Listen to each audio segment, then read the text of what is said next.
Hello here and welcome to the Husker Online.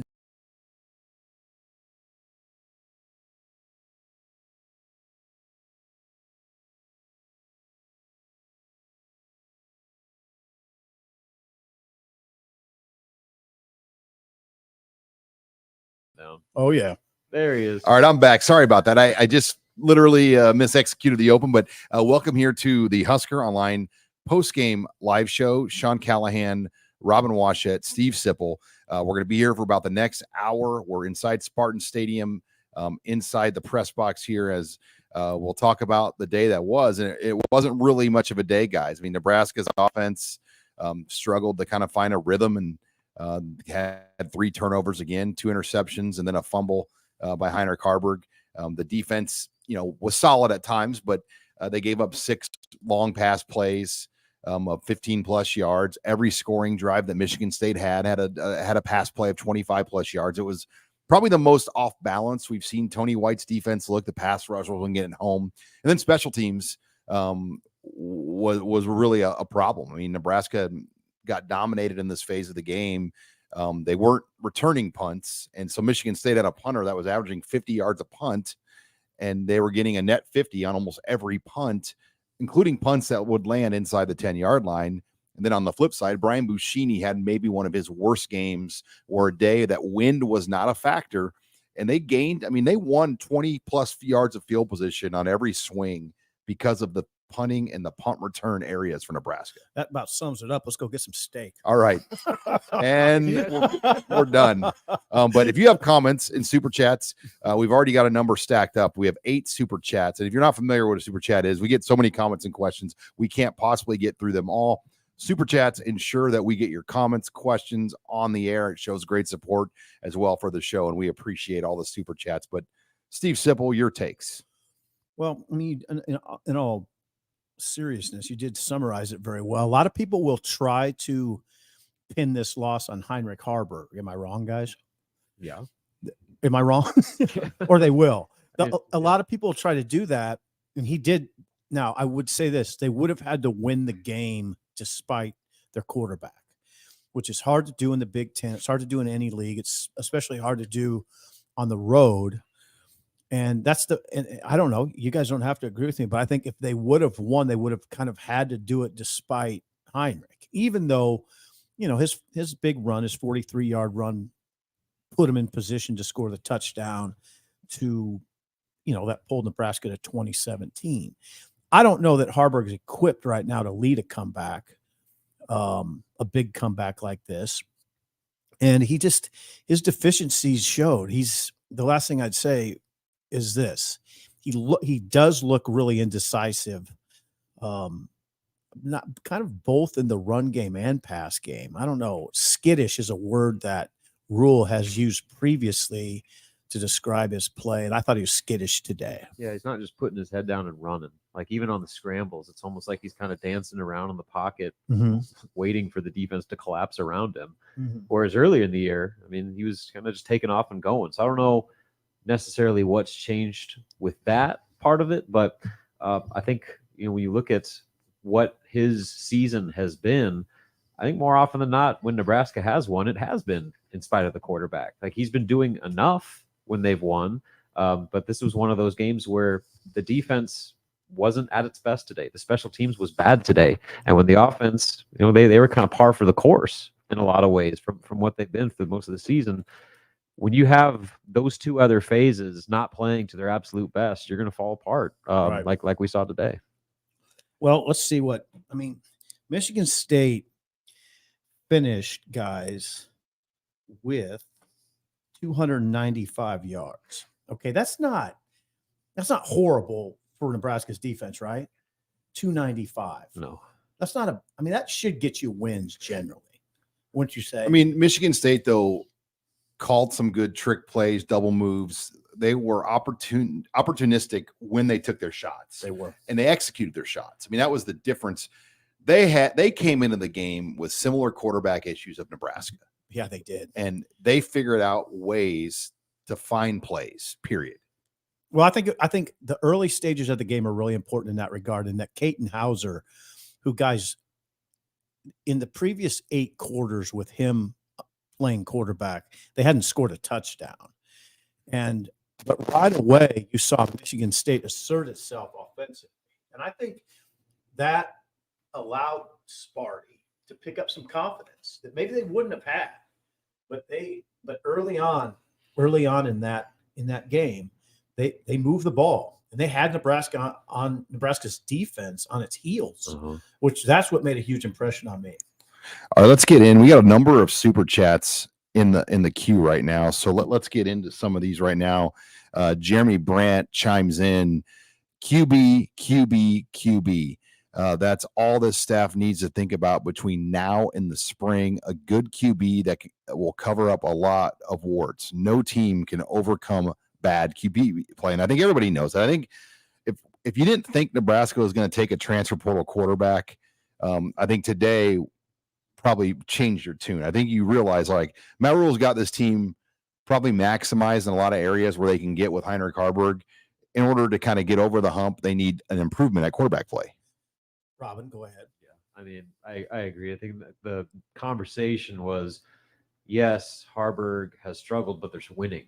Well, they didn't win today, and they lost in large part because of their quarterback and the lack of ball security and the ineffectiveness of the passing game and just the overall inconsistency of the offense. And so that, when those warts start losing your games like they did early in the year, that changes the conversation a little bit to where, if you were a Haarberg backer, you could be like, well, you know what? Sure, he's got a lot of room to grow and all that, but he's 4-1 as a starter. So like that kind of at least was in his corner. Now that's kind of fallen out the window a little bit, especially in a game like this that they should have won. I mean, this was a reeling Michigan State team. The crowd was hardly a factor whatsoever. The conditions were about as ideal as you could possibly imagine. The table will not be better set for Nebraska to get that 6th win than it was today, and they couldn't take advantage. Let me counter it a little bit to you guys, and I'm not disagreeing with you. But what if Nebraska were to win its final 3 games and win a bowl game with Heinrich? What if he kind of turns the corner a little bit? Again, what I'm saying is, could he change your mind? I suppose, but what's the likelihood of that happening at this point? Like, the body of evidence is pretty, considerable right now, to where he's played the majority of this season, and he just kind of is what he is. He has his highlights, like that 43-yard scramble. You saw the dynamic athleticism he has as a runner. Yeah. But you look at his interceptions. I mean, he's missing guys terribly, where he's not even giving his receivers a chance. And No. I don't know if that was just a miscommunication with Bullock on the route or whatever it is. But I mean, when that's your downfield passing game and you're having those kinds of throws, being a runner, it can only take you so far. Hey, let's face it. I mean, if you're being very real about this, if he hits that pass, the game's different to Bullock. And I thought it was such a bad pass that I wondered if it slipped in his hand a little bit or something. And now it wouldn't have been. I mean, do you agree that it wouldn't have been? I mean, the safety was coming right on that pass to Bullock. He would have had to lay it in there really well. I think the ball would have had to been, I don't know, thrown a little more towards the sideline. He threw it down the middle of the field. He just missed him by, I don't know, would you say missed him by 15 yards? And then the pass to Fedoni over the middle, same, not exactly the same. It wasn't as long a pass, but again, he missed him bad. And if you complete that pass, it's a different deal, obviously. So he missed 2 open receivers, missed them bad, and they were picks. Yeah, I mean, I don't know what to say. Again, I'm not putting this on Haarberg, the whole thing, but they would have had to win despite him. Thanks again. If you're joining us here on Husker Online Postgame Live, Sean Callahan, Steve Sipple, Robin Washett, Husker Online Postgame Live, brought to you by CHI Health and myprovidermatch.com. I love my provider at CHI Health Clinic. Did you know that CHI Health has created an online quiz to match you with a provider that matches your personality? It's that easy.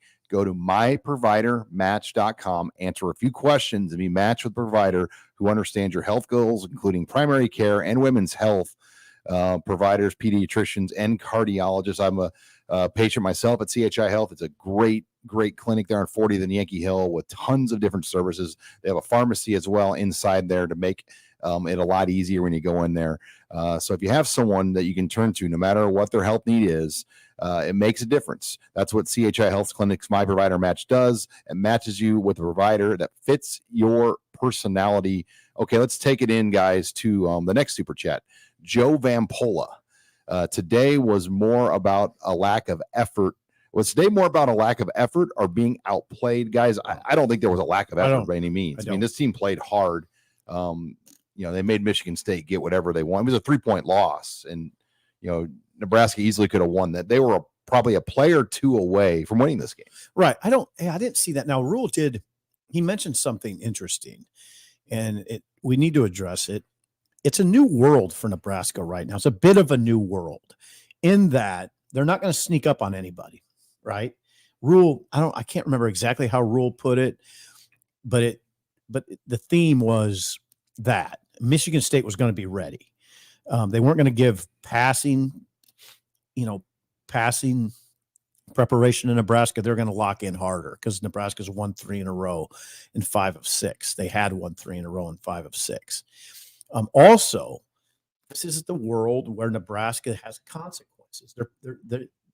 Today would have been the 6th win, which would have got them bowl eligible. They would, they're playing for a division title, first place in the division. Wisconsin lost today, by the way, too. See, and it was a golden opportunity, and there's some pressure that comes with that. And maybe they didn't respond to that as well. Or maybe, guys, Michigan State just took it to them. Yeah. That's what I thought. That's kind of my take, where Michigan State just made the plays. They made the big passes. They, pulled out some trick plays. They forced turnovers. They forced the issue, whereas Nebraska was just kind of dinking and dunking on both sides of the field. They had some busts early defensively, which I think kind of maybe shook them a little bit because they hadn't started like that. Probably 2 busts on Michigan. 2 busts on the first drive, Rob. Yeah, and so that's uncharacteristic. And so I'm sure Michigan State had.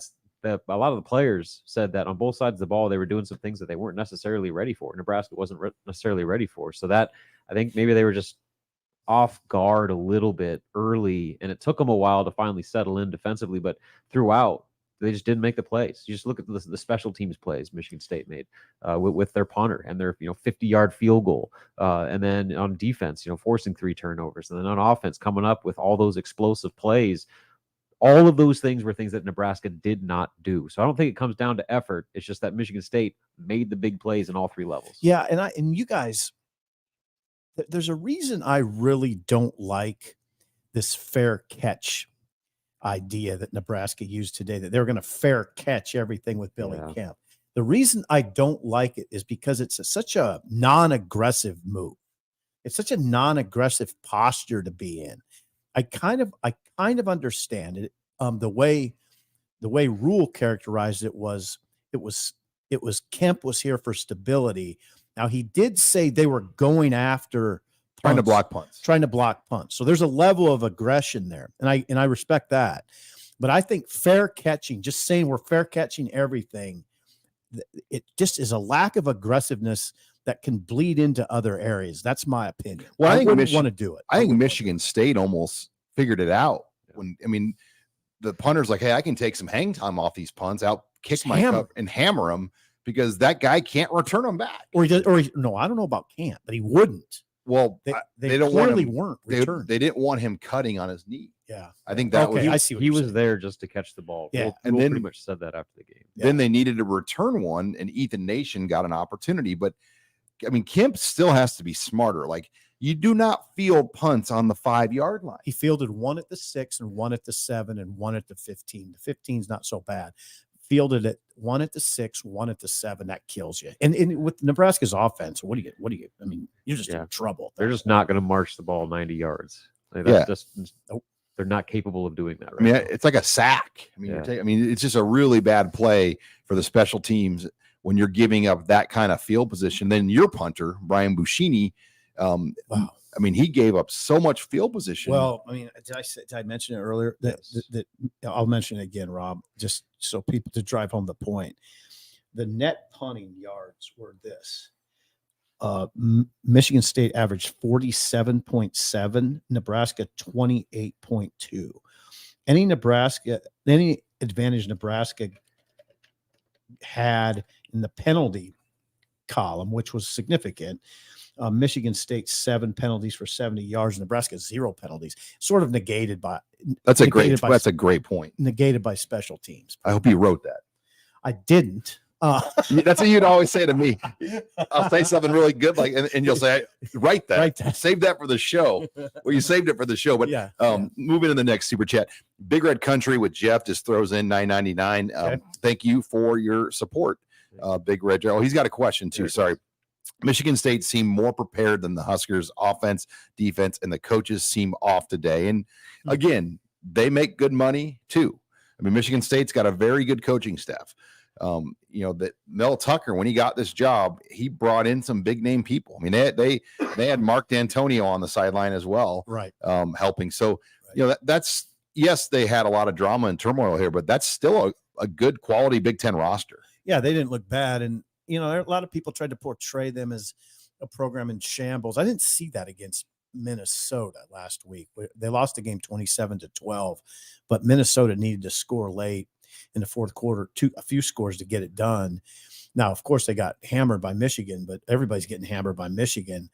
I half expected what I saw from Michigan State, in that I didn't expect them to come out and lay down.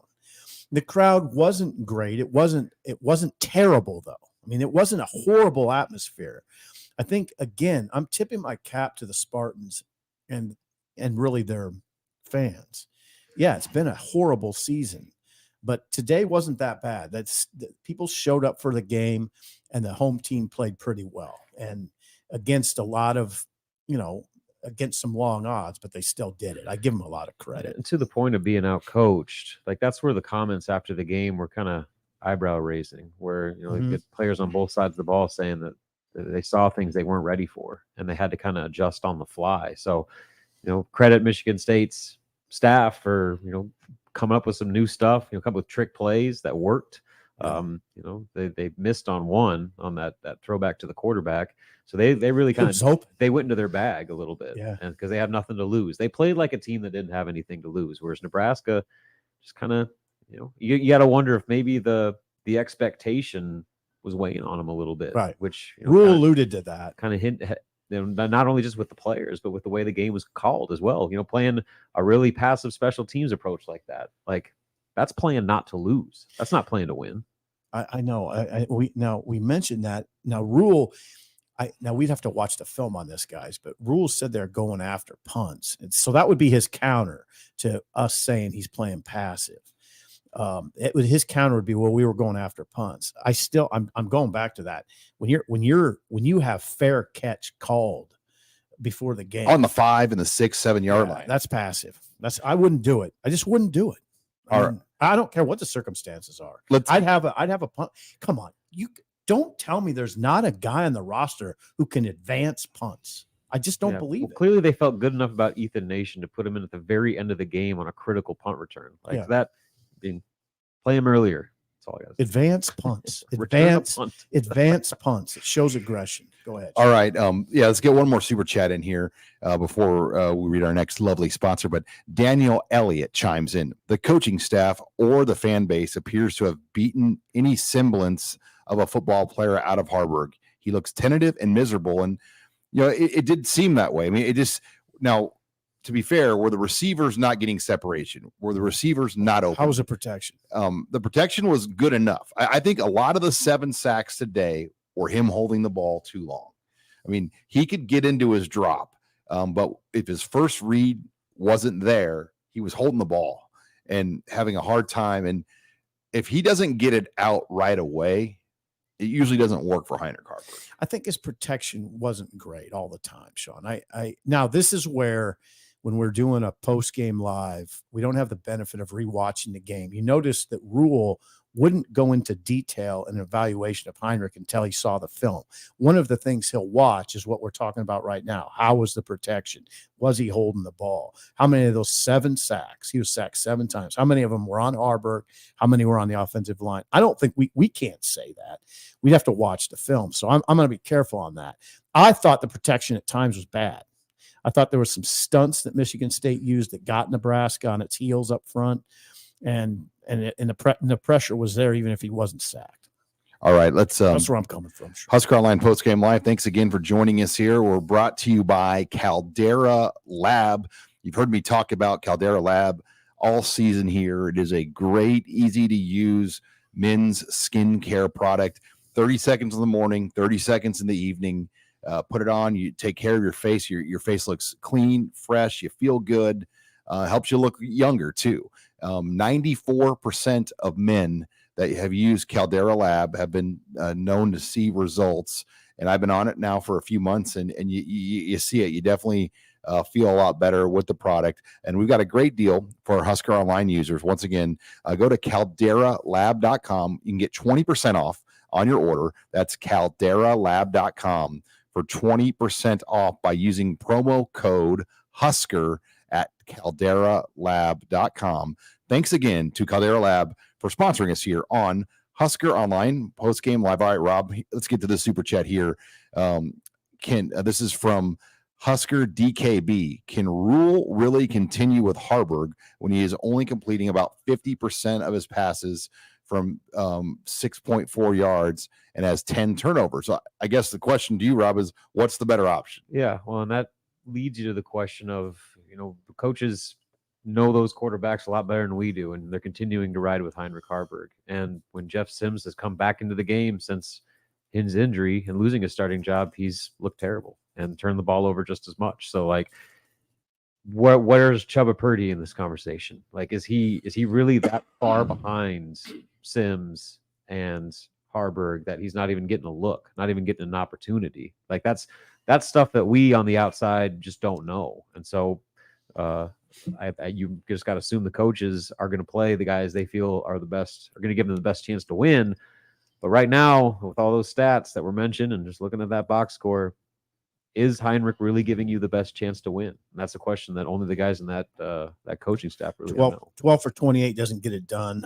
Again, just your eyes told you he wasn't getting it done. His stats tell you he wasn't getting it done. I've been really supportive of Heinrich, but as supportive of him as anybody in the media. But today it was he was limited. Today it really showed. So I don't know. They practice all the time. The coaches are watching film. All we can say is what we hear and see on Saturdays. What we hear on Saturdays, what we see on Saturdays, what we hear during the week. And it doesn't sound like Rule's inclined to make a change. It just doesn't. Well, and Jeff Sims came in for 4 plays last week and was a disaster. I mean, yeah, he was. Seriously, it was a disaster. I mean, it was bad. I mean, what he did in those 4 plays would lose you a lot of games. Right. I just wonder what Sims would look like if given 4 games. 4 games. Here you go. I'm not suggesting that they should do that, but in my mind, I wonder what would that look like if you said you got these 4 games. Let's see what you do. Well, and they gave Haarberg, obviously, Northern Illinois and Louisiana Tech, 2 games that you would have liked to have thought that Sims probably would have won too. But Haarberg won them, and they put stock in that. Mm-hmm. And it's been his job since. Sims had the ankle, and I believe he was hurt, but it seemed like he could have played probably. Mm-hmm. But they made the decision at that point to go to Haarberg and figure this thing out. Yep. All right, let's get into the next super chat from Nate Hazard. Will this be the turning point to consider Chubba for a few experimental packages? Haarberg Russian roulette throws are exhausting to watch. Chubba has entered the conversation. Yep, here we go. He's the one unknown commodity, even though when he played last year, he wasn't very good at all either. So, totally different offense. I get that, but his sample size isn't all that encouraging either. No, he's the unknown, and sometimes that works in your favor. Well, Rob, I know what you just said. I was listening. Unknown in this system. Unknown in this season. And so you wrote in Tunnel Talk about Chubba's option ability. Looks good. With kind of what they've geared this offense to, do you think maybe that skill set would give him a better chance than what they were previously running a year ago? Now with Chubba, he was a dual threat. He was the 7th ranked dual threat quarterback in the nation in the class of 2020. He was a runner. He's a 4.5 40 guy. Yeah. And somebody at practice told me it looks like he's shot out of a cannon when he turns the corner on an option. So I don't know how viable he is. We're just speculating because we don't see practice. We don't see practice film.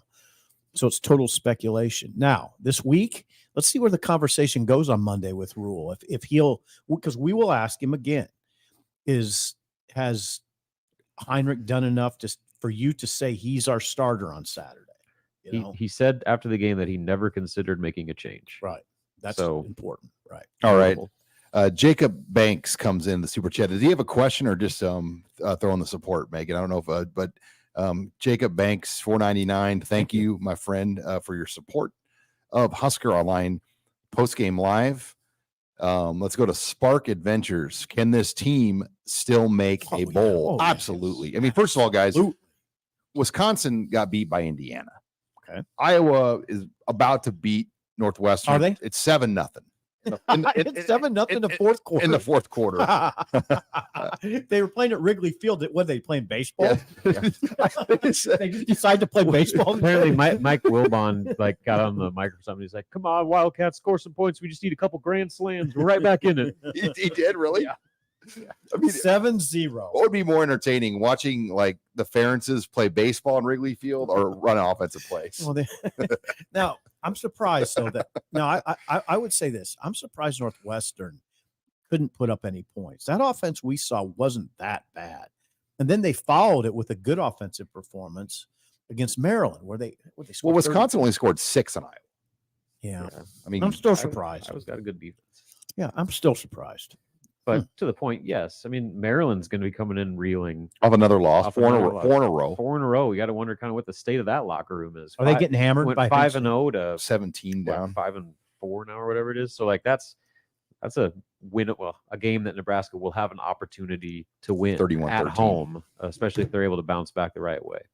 Yeah, so there's one more win in the schedule. I think we all believe that. I think at this table, 100, and if not 2 or 3, 100. I mean, there's multiple opportunities. Nebraska will probably be favored at home next week. It'll be a limited favorite if they are favored in these games. It will be like by a field goal, like the last 2 weeks have been. Every one of these games is going to be like we saw, and everyone's picking up. They lost by 3 points, guys. I mean, it's not like Nebraska got blown out. I mean, they lost by 3 points with a chance to win it late. So as bad as they played, they still almost won this game. They do got some things that you kind of wonder about. Like Buschini you got to get that solved. I mean, quickly. Punters are odd. They're like golfers in some way. Sometimes their swing gets messed up and they can fix it in a few days' time. So you'll watch that pretty closely next week. You'll also watch the defense, which will play a Maryland offense that can get it going. So I don't know. It's going to be interesting. You knew that. I figured today would be interesting. I picked 19-16 Nebraska.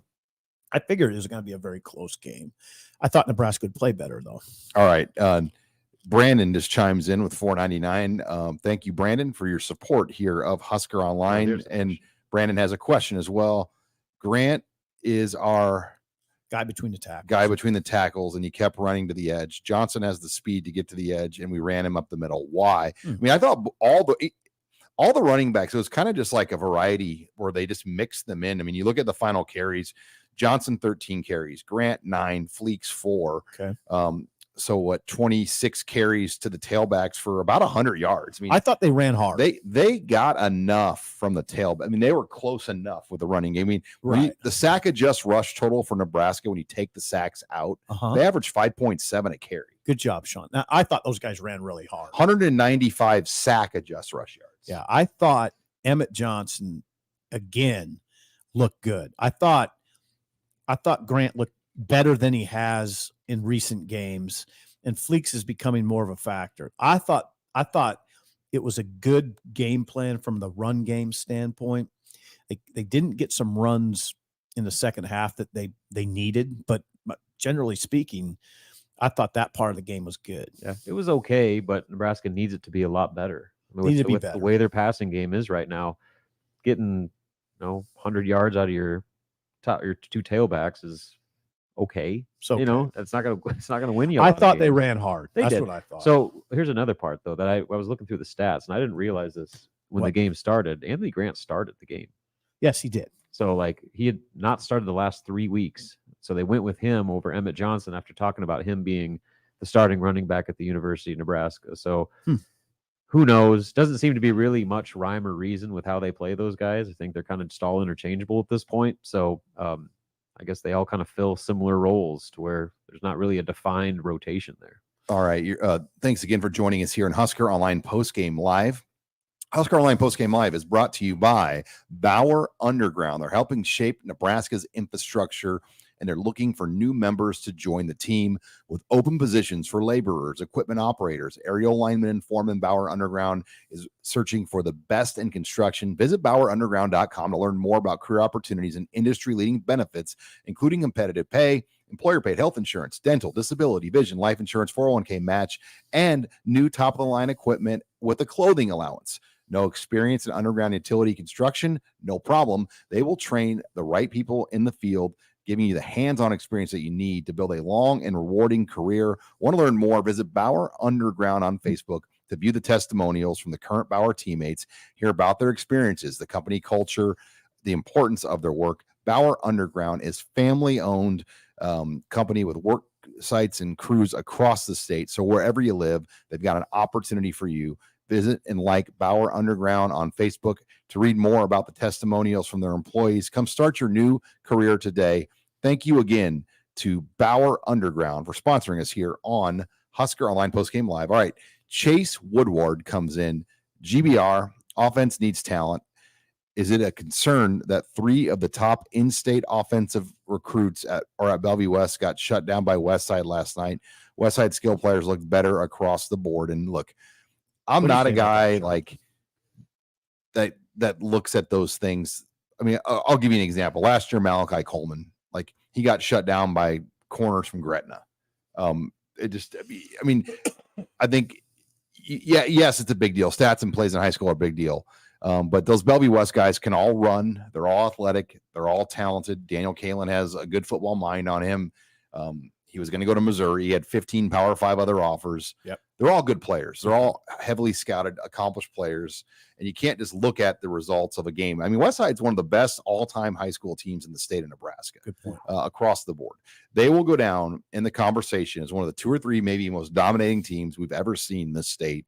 So you got to tip your hat to them and what they're doing because they obviously have a lot of talent. And Bellevue West hasn't been, I mean, those guys have all been hurt. All the both McMorris and Hall have come off injuries. So, you know, it just hasn't really clicked for whatever reason, but they're all still good players. Good point, Sean. All right. Let's take in Mark's question here. With the lack of urgency in the fourth quarter, not playing Chief at punt returner, and not sticking with EJ at running back in the second half. So I mean, Ethan, he means Ethan Nation. Yeah, he must mean Ethan Nation. I don't think Chief Borders is. Chief doesn't return a punt. Yeah, Ethan Nation. They burned one of his games today, and I believe was this his 4th or 3rd. I mean, I know Quentin Ives played today too. You know, looking through the numbers, but that was an interesting thing. Yeah, and so like during pregame, Ethan Nation was getting a lot of reps just catching punts before the game. He had his helmet on and shorts and a t-shirt and was out there catching a lot of punts. And so you wondered maybe Nebraska is going to try him out some at punt return. And clearly that was somewhat in the plans because they used him there. But it just seems like they went in with this plan to where they were going to be aggressive on the block and just try to catch the punt. And I don't think that was a very good plan going in because they didn't block anything and they had terrible field positions. Right. Yeah, the field was tilted Michigan State's direction most of the day. Like I thought your analogy on like the pen, it just negated the advantage on the penalties. Yeah. I mean, the yardage Nebraska got on penalties kind of was erased by their inability to do anything in the punting game. Right, both ways. Yeah, special teams, they lost today. And if you know what, I mean, if you lose special teams and your offense is playing like Nebraska's, it's going to be hard to win. And they almost did, God bless them, but it had been really a trick to do it. Chris Diaz in the super chat. Does Nebraska get to 6 wins? Yes, I still believe they do. God, I strongly believe they will. They lost by 3 points on the road. Right. I'm very curious how they bounce back this week. But I don't think this is, guys, you tell me if I'm wrong, but I don't think this is the kind of loss that rattles a team. No. I mean, I think they got a good handle on the situation. They're motivated. Yeah, they didn't get hammered today. They didn't lose a last-second game that might rattle a team. They just didn't get it done. But I don't and we saw a lot of guys in the post game. They didn't seem rattled to me. What about you? No, I mean, it was very businesslike, and it wasn't like go back to last year when Nebraska lost in Ireland and Northwestern. Oh, we saw rattled. I mean, Garrett Nelson was dang near crying. We saw rattled.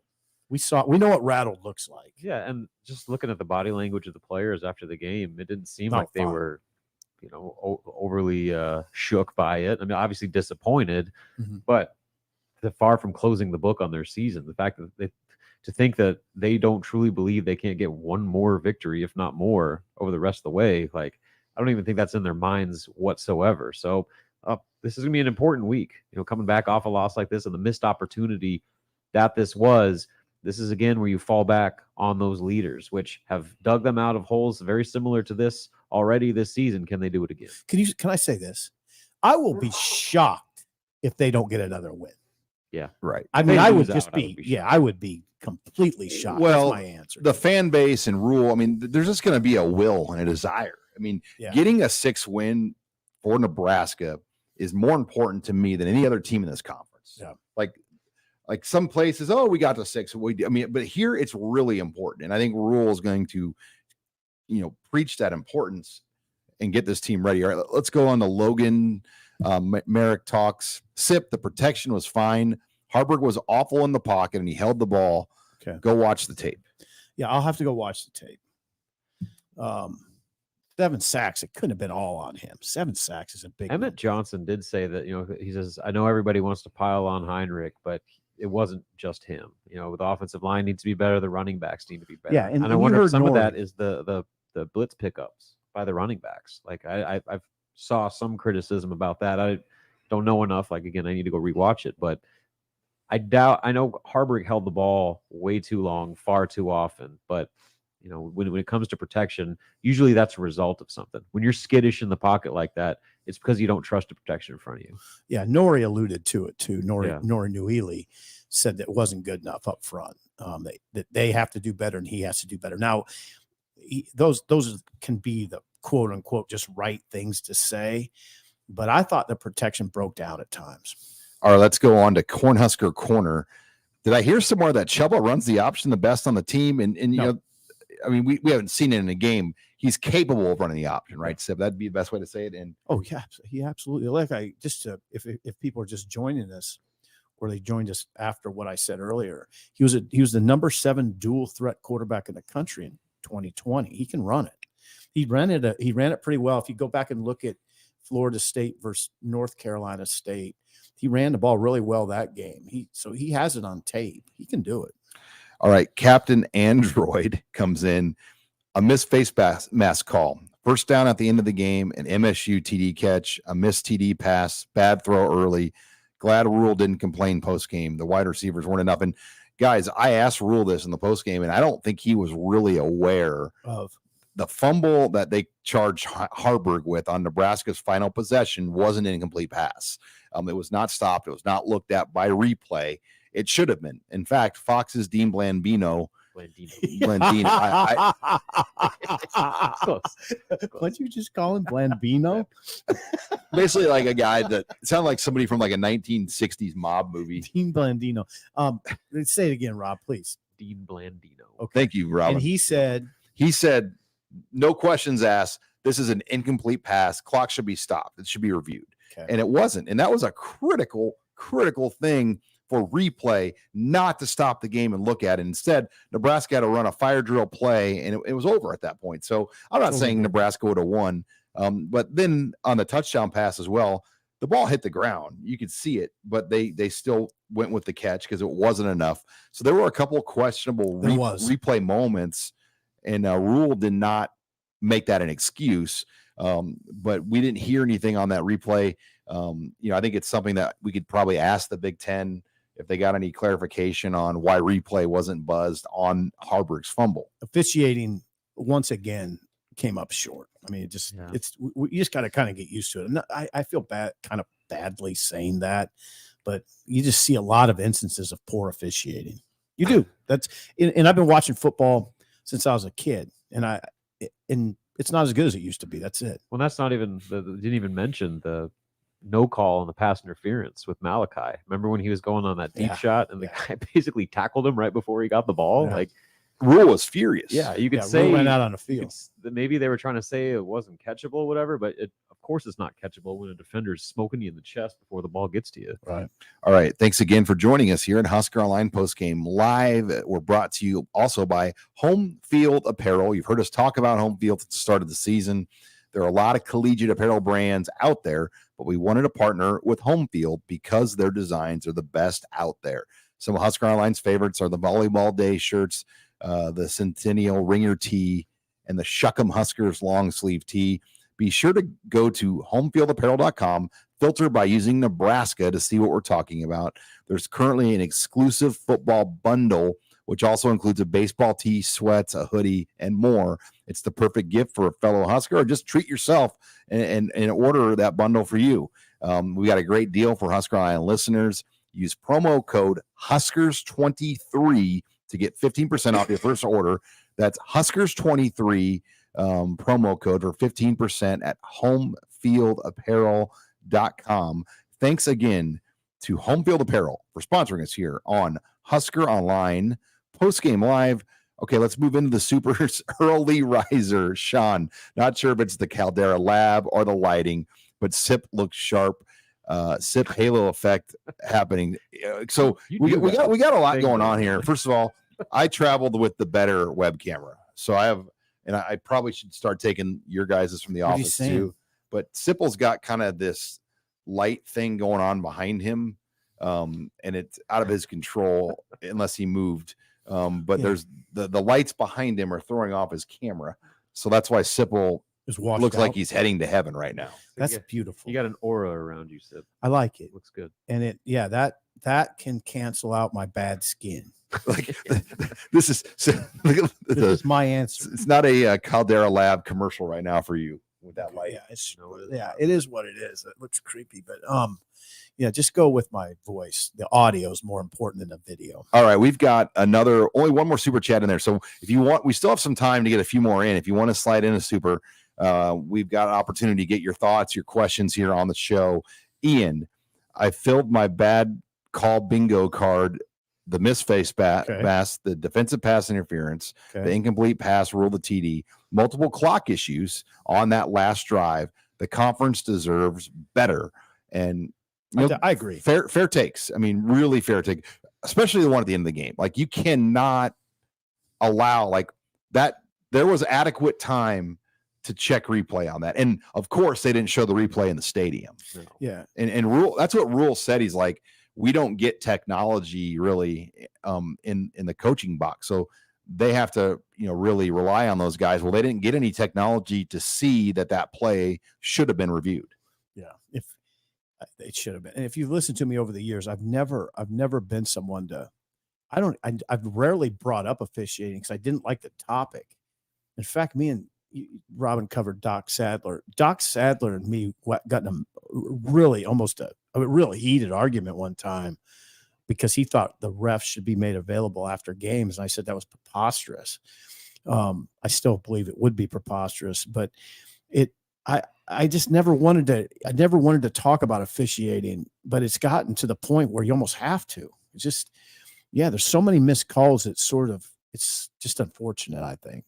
I hate saying that. No, we hopefully will get some clarification. But what's the good of it? If they tell you they messed a call, doesn't change anything. They're not going to overturn a result of a game or a situation. And Nebraska still is going to have to execute a throw. Like, Haarberg needed to hit about a 25-yard throw to get a field goal lined up for Elvano. That's all they needed to do. I know. And that's what's, Sean, it's frustrating. I mean, it's kind of that they don't get that opportunity because of a bad call. That's where I'm coming from. All right, Matthew comes in the super chat. What's more annoying, Luke Fickell's gum chewing or PJ Flick's quarter zip and tie combo? What's more? Let's see. I'm going to go with this one. What's more annoying? I'm going to say Fleck. Well, I hate quarter zips. It's no offense, Sean. You got one on, right? No, you don't got. I'm just wearing a sweater. No, I don't like quarter zips. I don't like quarter zips at all. I love quarter zips. I don't like them. I feel constrained by them. Like, I just wanted the zipper to go all the way down. a full zip. Well, what Full they zip. do, what a quarter zip does is it allows you to wear like a long sleeve button up shirt and show the collar. I mean, that's kind of what you're going for. I don't get why Fleck wears a tie. Like, what is the point of coaching a football game in a tie? Yeah, pretty much everything PJ Fleck does is annoying to me. Yeah, now I'm going to reverse field a little bit. I kind of like it when coaches dress up. Remember Al Golden at Miami when he wore a suit? I thought that was cool. But he wears those like little like capri pants, so you see his ankles with his loafers Fleck and does? stuff. Yes, Wasn't Jack Del Rio one that did the tie too? he did. Like he was honoring somebody. I can't remember. What I would love it if I was an AD and my coach said, "Hey, I'm going to wear a suit. I'm going to wear a suit on the sideline." Think how funny it would have been like if Bo Pelini wore like a full suit to coach. It'd be amazing. three piece. The best thing about Pelini is like he hated to wear suit. Like he had like the same brown sports coat that he wore for like all 8 and a years. mock turtle. I mean, it was like the one from the 03 Alamo Bowl, Right. and he was wearing it like in 2014. Yeah, I know I don't dress that well, but I do love it when I see a coach that's dressed well. Even in basketball, Rob, I love seeing a coach. Nobody like, wears suits like anymore. who's that? Yeah, they do. Buzz does. Texas Hardly A&M. anybody. Texas A&M. Yeah, He wears them. Buzz Patino Williams. Patino looks like an attorney. He wears a suit every time. Once COVID hit, they weren't required to wear suits on the sideline anymore, and so they started going with like the golf polo and slacks. Hey, who's the Texas A&M coach? Buzz Williams. Yeah, Buzz Williams wears a 3-piece suit.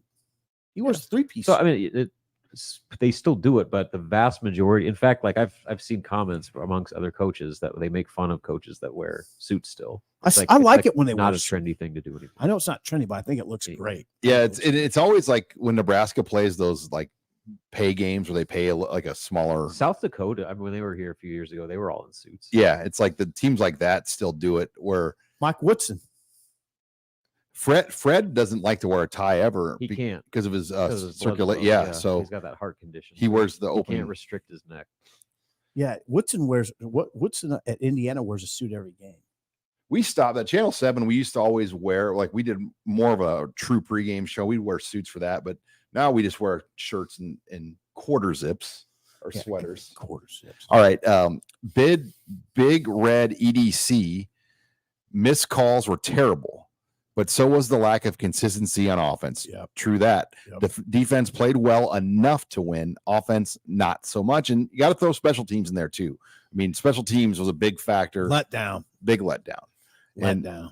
So yeah, there's a lot there. And Spark Adventures comes back again. I think this one has been asked a few times. Can they still make a bowl? And we're all in consensus agreement. Mm-hmm. Nebraska can make a bowl game. And So just strong for consensus. reference, they're playing a Maryland team right now that's down 41-15 at home. Well, I kind of wanted Maryland to flex a little bit. No, they did not. So. Yeah, they did. I mean, don't you think it's a little early, but there's got to be some heat on Loxley at Maryland right now. And his offensive coordinator got a DUI. Yeah. Kevin Sumlin, a couple weeks ago on their bye week, got a DWI in Florida. This will be their fourth straight loss. They're doing the old Maryland thing, guys. I mean, you see it every year. They start off pretty strong and then they fade quick, but the fade is pretty bad this year. Yeah, especially after the 5-0 start. Right. That's fallen off a cliff. And speaking, did you guys see that Bob Wager was on the sidelines for TCU? Yeah, I don't know what his role is, but he's on the sideline. He was there in some sort of role with TCU gear. So that was interesting to see. All right, got a couple more late super chats. Thank you. Let's go to Nathan Dieterman. I was at MSU for our last victory. That would have been 2012, the Jamal Turner game. Okay. I love the MSU fans. They're very friendly. How was your experience? Which team left is the best chance for a victory? All right, experience has been great. Press box has been outstanding. The staff here at Michigan State, outstanding. Great fans. It's just a great blue collar city when you go here. It's not hoity toity wine and cheese. It's just a good, tough blue. And guys, we had maybe the best steak of the year. Yeah, why don't you talk about that a little bit there? So we went to Bodie's Steakhouse, Chop House in Lansing, and didn't realize why it was so hard to get a reservation until we got there. They only had 11 tables in this place, and there it is. They had 11 tables in Bodie's, 8 bar stools. So we had an option of bar stool seating for 5 o'clock or 10 o'clock. We took it. Look at Megan. Look at Megan getting it done. So Sipple and I, we went with the value play. This was a tomahawk for 2 which when you divide it up, it's actually cheaper to go that way, but you get a really good steak with a marble cap on there. We split that up and you finished your half, right? Yeah, I finished my half, Sean. It was I'd give it an 8 out of 10. It was really good. We'll close out the 2023 steak tour at the Tornado Room in Madison, which will be just like this place. So we've had a good run this year. Yeah, really good. Boulder Cork. Yeah. Now Champaign, we didn't do steak, did we? But we did St. Elmo's and Indy. Jeez. Jiminy Christmas. Boulder Cork. Can't remember what we did in Champaign. Well, what about Minneapolis, Rob? Where do we go? Oh, Murray's. So we've had a run here. Yeah. So going back to the Michigan State fans, I wanted to point out, I tweeted about this before the game, but they're still honoring Sam Foltz and Mike Sadler. There was a fan that had the SF-27 T-shirt next to a Mike Sadler jersey, and it was draped over right by the tunnel where the players enter and exit the field, and they did the Sadler Foltz coin, the commemorative memorial coin at the opening coin toss. And so I think that situation will always link Nebraska and Michigan State together. Okay, that they will forever be tied because of that tragedy. And it was cool to see that on their end they're still remembering those two guys just as much as Nebraska. Yeah, I hope 20 years from now they still do that. Yeah, I don't see why they wouldn't. That's my grainy picture that I tweeted. Good job, Rob. Got a couple more still, guys. Ryan comes in. Should we make a change at OC next year? I think we should, even with the injuries they are dealing with this year. No, I don't think that's on the table. I think Matt Rule is as much the OC as Saturday. I think Matt Rule has a heavy hand in how they play and what they do, and nobody has control over these injuries that they have right now. Right. So no, Marcus Satterfield's the guy. It doesn't even get on my radar that at least now that there would be any kind of change made. I mean, we could be proven wrong, and you can go back to this if we are, but I don't. He's on a 3-year contract. I don't think there's any talk of it. Making a lot of money. They'd owe him $2.8 million to make a change. Sean makes a great point. That Rule is now. I don't know exactly what his week-to-week involvement is, but I know offensive coordinators that that could have worked for Rule, and they told me he makes it clear to them he's going to be heavily involved.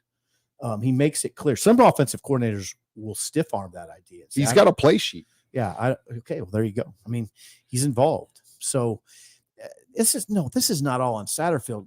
Do we have to remind people of their losses at receiver? They lost their top 3 receivers, right? They lost their top 2 running backs. They were without 2 starting offensive linemen today. I mean, you take away Ohio State's top 3 receivers and top 2 running backs, it's not Ohio State anymore.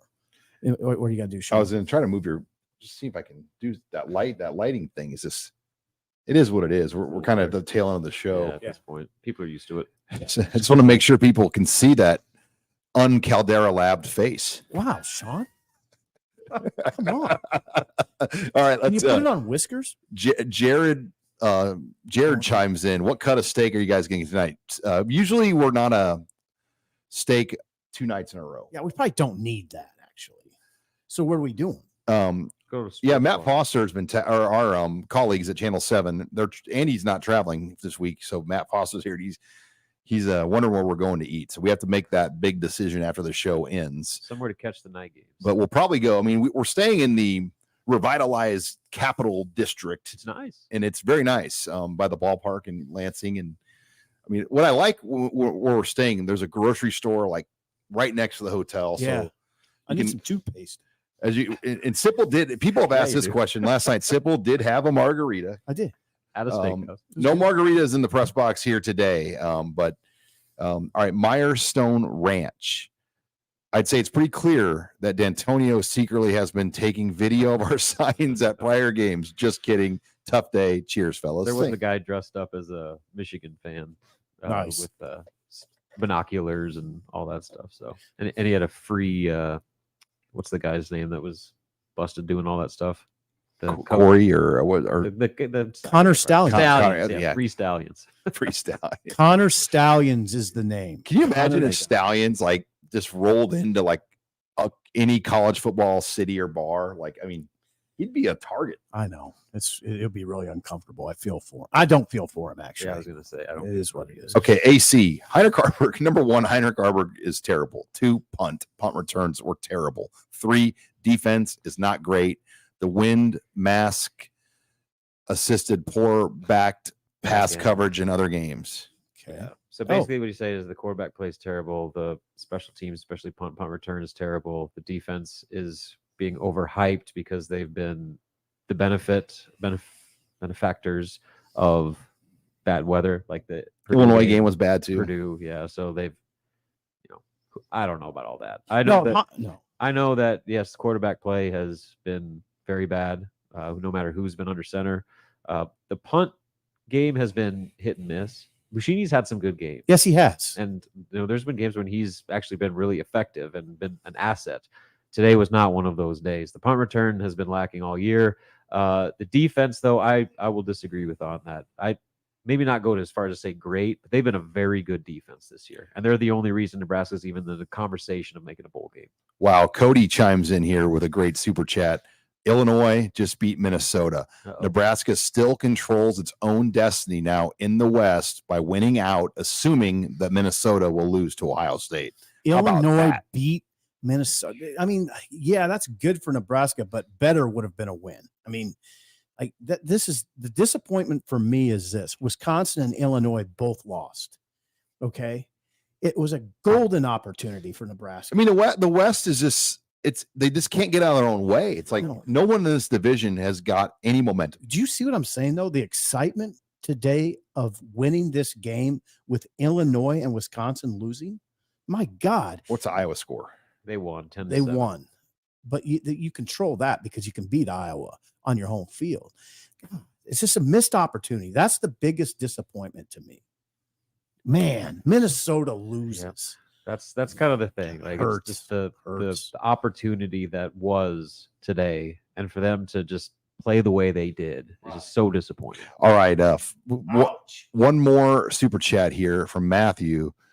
Satterfield isn't the problem. Rewatch the guard play today. It was not very good. Now, Willie said as much. He said that he needed to be a lot better. Did Latowski play at all? No, I don't think so.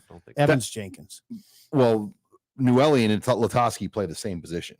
So they had been rotating, and Latowski started a week ago. Latowski played well last week. Latowski did not play, or at least he's not. So that's an interesting deal there that they didn't even give him. And, that Newelli being right off injury comes out there and played every snap. And the freshman didn't play either. Sledge and Gatula did not play in this game. Nope. All right, guys. Any final comments here as we wrap up here? Are we going to get pizza? That's my final comment. So maybe we go to Crunchies if we can get in. Ooh, it might be rocking. Might not be Sips vibe. Oh yeah, I don't want like a college bar nightclub. No. It does. No, we're not going there. You got to get there early. Like, I'll just go to the supermarket while the olds are still there. Yeah, and I don't know if the East Lansing district's gonna be buzzing still. Like, I mean, I'd imagine. Who knows? It's a Saturday. It's parents' weekend too, right? Can't we just find a nice little restaurant? When did parents' weekends in college towns become like such a big thing? Like, I don't ever recall like these big parents' weekends when I was in college. Yeah, that's what it was here. And I commend Michigan State and its program for the way it handled it. Did a great weekend. Well, guys had a lot of fun in East Lansing. Unfortunately, Nebraska's still at 5 wins. We can't talk about a bowl trip yet. We're hoping we could be talking about them like having in a good spot in the division. That's the other part. That's the missed opportunity. Yep. Man. All right. Big week. Well, guys, thanks again. Make sure you go on to HuskerOnline.com. We've got try us out. If you haven't been on the website, you can get your first month for $1. Try out to get a look at the site. We've got it, or you can get an annual subscription for $109.99. That's HuskerOnline.com. You can read Sipple's post-game column, Robin's things that we learned, and then my final takes and grades all posted. We have all the videos, all the interviews up as well. And we will have this show as well, not only here on the YouTube channel, but up on the podcast network later tonight. So thanks again for joining us here on the Husker Online post-game live show. Nebraska falls to Michigan State 20-17. For Robin Washett and Steve Sipple, I'm Sean Callahan.